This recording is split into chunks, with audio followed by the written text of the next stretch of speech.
Bonsoir à toutes et à tous.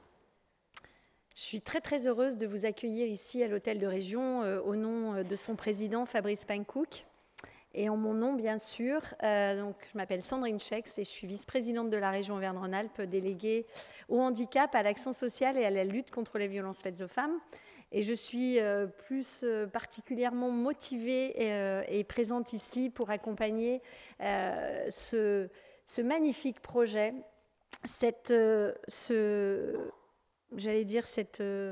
combat, parce que c'est un combat, avec, j'allais dire presque aujourd'hui, des amis autour de moi. Je voulais saluer Madame la sous-préfète, Madame la présidente de la Fédération française des 10, Nathalie Gros, Madame la présidente d'Atoudis, chère Nicole. Je dis des amis parce qu'en fait, on en discutait et lorsqu'on a été élu à la région Auvergne-Rhône-Alpes, on a décidé, enfin c'est le président à l'époque, Laurent Wauquiez, qui a décidé qu'on allait faire des grandes causes régionales. Et la première grande cause qu'il a décidé, ici même dans l'hémicycle, à la surprise de tout le monde en fait, c'est qu'il était venu à cette journée nationale des 10 et il a dit mais c'est un enjeu important pour notre société et on va en faire notre première grande cause. Et c'était il y a 9 ans. Et donc, ça ne nous rajeunit pas.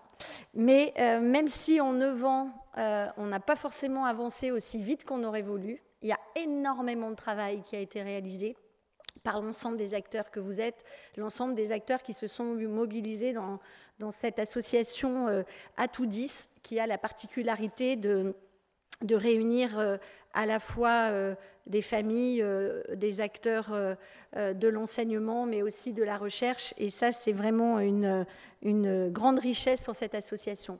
Je voulais saluer également le représentant de Monsieur le recteur, son conseiller technique, Monsieur Matou. Merci pour votre présence.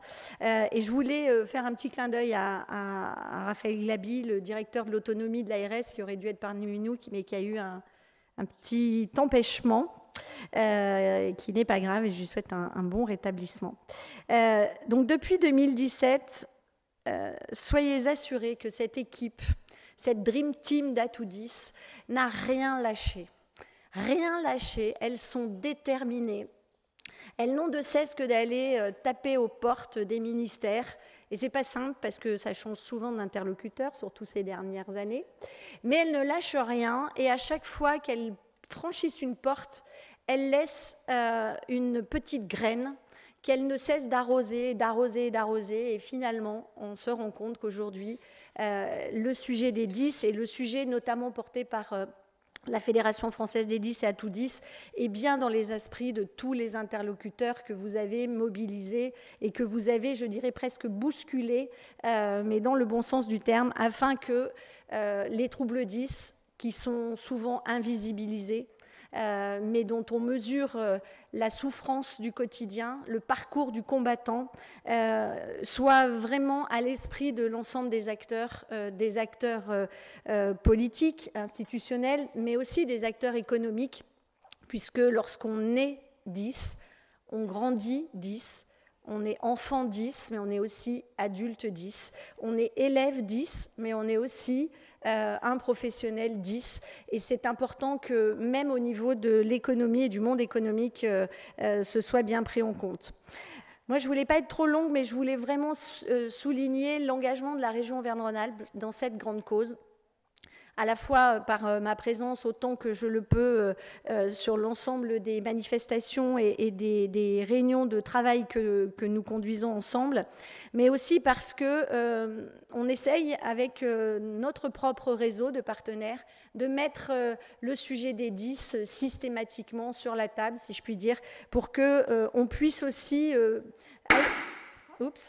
agir, on dirait un ballon, peut-être une lumière, agir sur l'insuffisance des savoirs, l'insuffisance des connaissances et l'insuffisance des formations, notamment des professionnels, que ce soit dans l'éducation nationale, que ce soit dans l'accompagnement de la recherche d'emploi, ou que ce soit effectivement dans la formation des professionnels.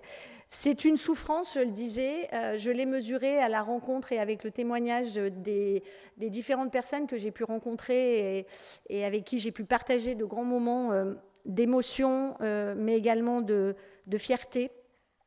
Et cette insuffisance des savoirs, nous avons besoin aujourd'hui d'y répondre. Et c'est le projet dont vous parlera Nicole, avec la Maison des 10, la Maison de la neurodiversité, mais également ce projet absolument formidable sur lequel je suis impatiente de voir la concrétisation avec l'exposition pour mieux comprendre le fonctionnement du cerveau et son développement. Et je peux vous dire qu'avec l'appui du président de la région et de l'ensemble de mes collègues élus, nous serons aux côtés d'Atoudis pour aider au financement de cette exposition. De la même manière que nous nous sommes engagés depuis le début à être aux côtés d'Atoudis pour la création de cette maison des 10. Comprendre pour mieux entendre la voix des millions de personnes concernées. Alors on fait des fois la bataille des statistiques, mais là aussi nous allons agir avec un registre qui s'appelle le REOP. Je n'ai pas eu le temps de vous en parler encore, mais c'est pas grave, je vous le dis comme ça en live. Qui est basé au CHU de Grenoble et qui fait des recensements et du suivi des personnes qui sont concernées par différents types de handicaps, et les troubles 10 et du neurodéveloppement font partie des sujets qui sont travaillés depuis longtemps et dont on méconnaissait la richesse des données qui sont recueillies. Et donc, nous travaillerons ensemble et avec eux pour pouvoir vous donner encore davantage de matière et de chiffres, puisque malheureusement, aujourd'hui, si on n'est pas capable de dire que les personnes concernées par les 10 sont nombreux, finalement, on n'attire pas l'attention.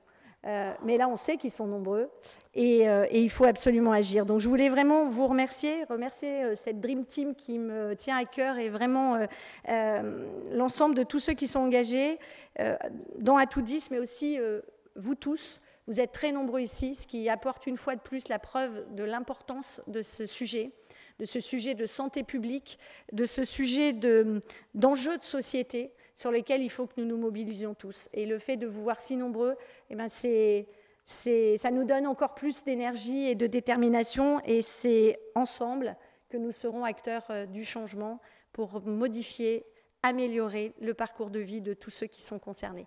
Merci beaucoup et merci encore, Madame la sous-préfète, de votre présence, Monsieur le conseiller technique du recteur. C'est important que vous soyez là parce que cet enjeu, c'est un enjeu que nous devons tous partager, quelles que soient nos compétences, quelle que soit notre place institutionnelle. C'est un enjeu de société et merci à tous.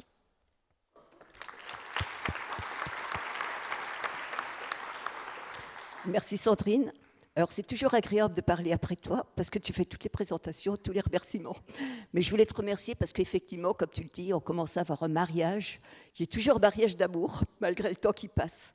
Puis je voulais vous remercier, Madame la sous-préfète, parce que quand je vous ai contacté la première fois, vous veniez juste d'arriver, vous avez répondu tout de suite, et en plus, quand on vous a réinvité pour cette soirée, vous avez dit, mais pas de problème, je serai là.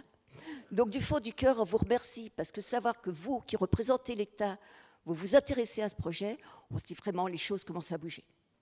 Puis je voudrais remercier ma présidente, mais je lui passerai la parole après, parce que si les choses commencent à bouger au niveau de l'État, je pense qu'on peut l'applaudir. Parce qu'elle était encore à l'Assemblée nationale il y a 3 jours, c'était le 30, tu nous en diras quelques mots, mais vraiment, si les choses bougent, c'est pas parce que c'est venu naturellement comme ça, c'est parce qu'il y a la fédération, il y a sa présidente qui est là pour dire les 10 sont là. Donc, je voudrais aussi remercier Serge Matou, qui est là, qui est le nouveau conseiller technique de Madame la rectrice, c'est le conseiller technique école inclusive. Et ça, c'est intéressant comme vocabulaire, parce que l'école inclusive, c'est vraiment l'école pour tous, pour reconnaître que tous les enfants ont des capacités à apprendre, comme le disent les textes, et le fait que ça devienne maintenant conseiller technique école inclusive et plus le conseiller technique handicap, eh bien, je pense que les 10 ont un peu plus de chances d'être pris en considération, parce qu'avant, ils ne sont pas vraiment dans le handicap, ceux-ci. Parce qu'il y avait quand même le dossier MDPH qui pose des problèmes, quel que soit le département, ce n'est pas spécifique au Rhône, rassurez-vous. Mais ce dossier pose des problèmes. Et le PAP, on a quelques chiffres, on n'est pas vraiment d'accord avec les chiffres du ministère. Quand Nathalie me les a donnés, on n'est pas d'accord, on s'est dit, tiens, il y a un petit problème. On espère que ça va s'arranger. Mais pour revenir, le ministre a dit quelque chose là. que j'ai entendu, je vais le ressortir régulièrement, c'est instruire et prendre soin. Donc voilà. Alors je sais que parmi vous, il y a énormément d'enseignants et je voudrais vous remercier, tous ceux qui viennent, qui ont fait de cette envie d'instruire les autres leur métier, parce que ce n'est pas facile, parce que vous avez très souvent des classes qui sont surchargées, vous avez une qualification qui n'est pas reconnue très souvent à son juste niveau, hein. Vous manquez de moyens, vous manquez aussi de formation. Et si vous êtes là ce soir, eh bien c'est vraiment parce que c'est votre passion qui transforme la vie de millions d'enfants. Et là aussi, je pense qu'on peut applaudir tous les enseignants qui sont dans la classe.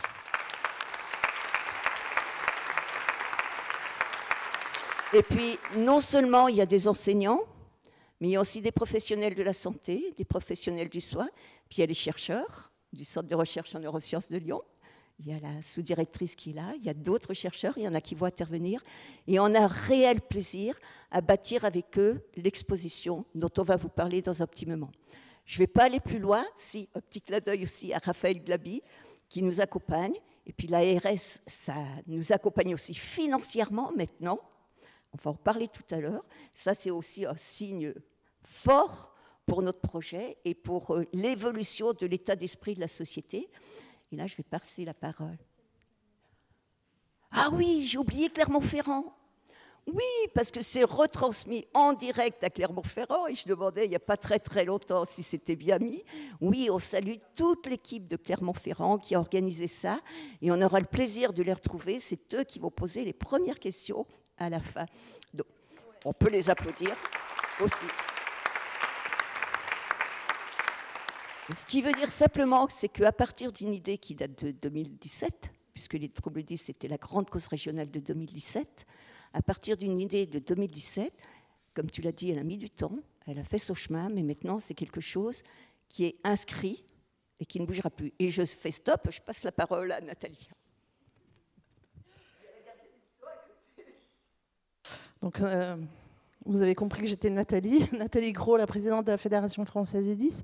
Donc, c'est une fédération qui fédère l'ensemble des associations sur le territoire français. Et on a un pied quand même en Europe, on est adhérent d'une association qui nous permet de savoir ce qui se passe en dehors de la France. Donc, la fédération, elle est le porte-parole institutionnel des associations de terrain. Elle remonte au niveau des institutions nationales, mais pas que. On défend également localement quand le local n'est pas arrivé tout seul à ses fins, notamment sur des recours, par exemple. On est beaucoup aidé par le défenseur des droits, notamment pour monter le nombre de plaintes qu'il peut y avoir. Alors, tout ce que je voulais dire, c'est que la fédération, c'est certes des bénévoles et des parents concernés, mais sans l'aide de professionnels au départ, c'est-à-dire des médecins, des chercheurs, également l'éducation nationale, enfin des représentants de l'éducation nationale, on n'aurait pas avancé aussi vite. On a un conseil scientifique qui est pluridisciplinaire et qui émet des avis, des recommandations, et c'est le fruit de ce consensus de tous ces professionnels. Alors c'est unique puisqu'en fait, quand on rencontre les différents ministères, c'est vraiment par tuyau. Donc des fois, ils changent de tuyau ou ils n'ont plus tout à fait le même tuyau. Donc quand on va les voir, on ne peut leur demander que dans leur champ de compétences. Ou sinon, ils nous disent c'est l'autre ministre. Donc le besoin d'interministérialité, elle est très importante. Il y a une délégation interministérielle pour ça. Mais on voit que les difficultés des ministères de se parler entre eux, quoi, en fait. Bon, tout ça pour dire que ce lien, on le fait, nous, la fédération. Depuis 20 ans, 25 ans, maintenant 27 ans. Et ça passe chaque année, on prend une année, comme vous d'ailleurs. Et ça avance. On a toujours l'impression de gagner politiquement ou dans les textes, mais sur le terrain, on a l'impression de toujours, des fois, se buter contre des textes qui sont méconnus ou pas appliqués, des notes locales, académiques qui vulgarise un texte et qui perd finalement de son pouvoir. Enfin bon, bref, ça reste très compliqué, quoi. On reste convaincu qu'il faut informer, faire connaître, ouvrir des droits, même si c'est compliqué à les ouvrir. Et donc l'Assemblée nationale, la semaine dernière, on était sur la santé mentale, l'impact que de ne pas repérer, de ne pas accompagner. Quel est l'impact? Avec Poppins, ici présent, on a mené une enquête au mois de juin pour mesurer cet impact auprès des familles. Alors, on va dire 800 familles qui représentaient des enfants de moins de 15 ans. Mais on a également touché 200 personnes, on en parlera plus tard, mais 200 adultes de plus de 25 ans pour voir comment ça avait évolué depuis le plan langage de 2001. Et on voit quand même, malgré tout, même si on râle tout le temps, que ça avance un peu quand même. Ça avance. Mais bon, voilà. On a des chiffres, et je vais passer la parole. On a enfin des chiffres qu'on réclame depuis plus de 10 ans. Combien de plans d'accompagnement personnalisés? La dernière ministre, Madame Borne, a su me répondre en me disant il y aura des assises de la santé. Et là, comme par hasard, ça a un peu bougé. Donc, je l'en remercie, même si elle n'est plus Premier ministre ni ministre. Mais en tout cas, ça a bougé. Donc, ça veut dire, quelle que soit la personne, quelle que soit sa couleur politique, quand il y a une volonté personnelle ou politique de faire bouger les choses, c'est possible. Donc, on espère que ça va bouger pour les 10 et que ça ne va pas rester sur une feuille de route au sein des TND, des troubles neurodémentaux. Voilà, merci.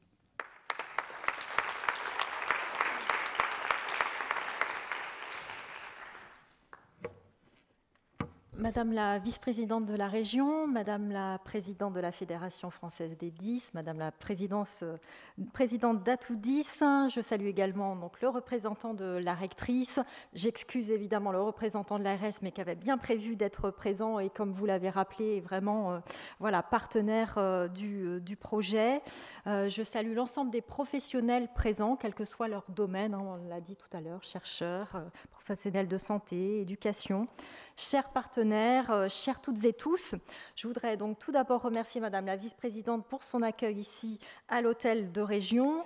Nous avions eu le plaisir de nous croiser peu après mon arrivée au mois de juin pour la restitution d'un programme d'éloquence de l'association Arpège à l'université Lyon 3. Et certains des jeunes étudiants avaient courageusement choisi de parler de leurs troubles, justement, à la fois avec pudeur, mais aussi avec beaucoup de sincérité et de précision. De tels moments forts nous apprennent vraiment à chacun à déconstruire ses propres préjugés. Je pense que c'est vraiment des actions importantes.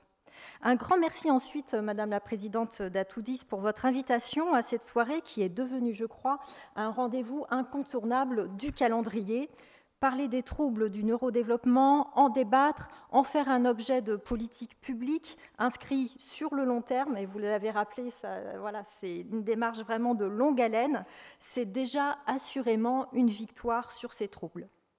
Alors cette réussite n'est pas un hasard, elle tient notamment, Madame la Présidente, à votre énergie et à votre pugnacité, avec bien sûr les personnes qui vous accompagnent, dans ce que j'appellerais, alors Madame la Vice-Présidente a parlé de combat, moi j'ai parlé de quête, voilà, mais on est un petit peu, je pense, un peu sur le même registre. Ainsi, peu après mon arrivée sur le département, vous l'avez rappelé, vous aviez pris mon attache pour me présenter ce beau projet de la Maison des 10 pour tous. Alors nous savons à quel point, Madame la vice-présidente et Madame la présidente, vous êtes tous les deux engagés pour défendre la cause du handicap. Alors lorsque vous unissez vos forces, le résultat ne peut être qu'énergisant. Je trouve d'ailleurs que c'est une belle illustration de ce que les politiques publiques et les initiatives citoyennes peuvent s'enrichir les unes les autres. Les unes peuvent impulser, les autres expérimenter et réciproquement. L'essentiel étant d'agir vraiment dans la même direction. Alors, côté État, nous sommes très attachés à mieux reconnaître et faire reconnaître les troubles 10 et à agir plus généralement pour une société plus inclusive, plus juste et plus humaine. Je rappellerai que cette année, ça ne vous a pas échappé, ce sont les 20 ans de la loi de 2005 qui prône l'accessibilité universelle à tous les champs de la vie, l'accès à l'emploi, l'éducation, la formation, la citoyenneté pleine et entière. Et nous pouvons malheureusement que constater qu'il reste beaucoup à faire, même si beaucoup a été fait, bien sûr. Et d'ailleurs, prochainement, nous aurons déjà la 29e édition de la Semaine européenne pour l'emploi des personnes handicapées. Dire que vraiment, c'est un travail de longue haleine. Je souhaite souligner, alors en plus comme il n'est pas là, je m'en fais le porte-parole, souligner l'implication de l'ARS qui s'est donc dotée de cette feuille de route régionale 2023-2027 relative aux troubles du neurodéveloppement. Et cette stratégie, elle est soutenue notamment par le plan 50 000 solutions que vous connaissez, issu de la Conférence nationale du handicap en 2023, qui comporte plusieurs axes. Alors, je ne vais pas tous les citer, mais il y a le renforcement de l'offre diagnostique, le déploiement de dispositifs permettant la scolarisation en milieu ordinaire des enfants et adolescents, on en a parlé, et bien d'autres axes encore. Autant d'actions qui permettront peu à peu, car il n'y a pas de baguette magique, d'améliorer l'accompagnement des personnes souffrant de TND.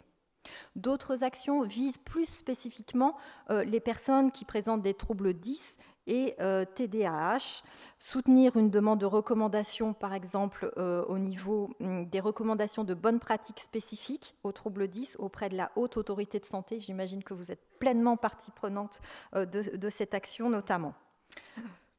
Donc, que ce soit l'État, ses partenaires, on essaie vraiment de créer les conditions favorables pour une meilleure prise en charge. Et de votre côté, vous défendez cette cause, on l'a vu, avec beaucoup d'ardeur et de vigueur, mais aussi beaucoup de rigueur, je dirais rigueur, parce que vous avez souhaité une approche éminemment médicale. Et c'est très intéressant, je pense, d'écouter les présentations qui seront faites, puisque, rappelons-le, ces troubles concernent en fait des troubles d'origine de développement. Et c'est important de le rappeler, d'où le projet de la Maison des 10 pour tous. En tout cas, il n'y a pas un cas type, mais il y a quasiment autant de nature et de niveaux de troubles que de personnes porteuses.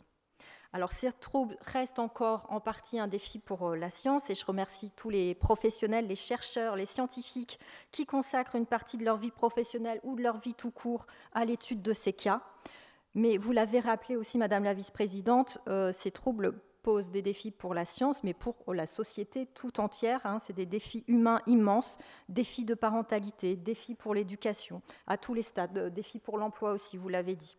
Finalement, nous sommes tous concernés, institutions comme citoyens. Chaque étape de la vie et chaque pan de la vie nécessite de cultiver la pluridisciplinarité pour avoir un accompagnement le plus optimal possible.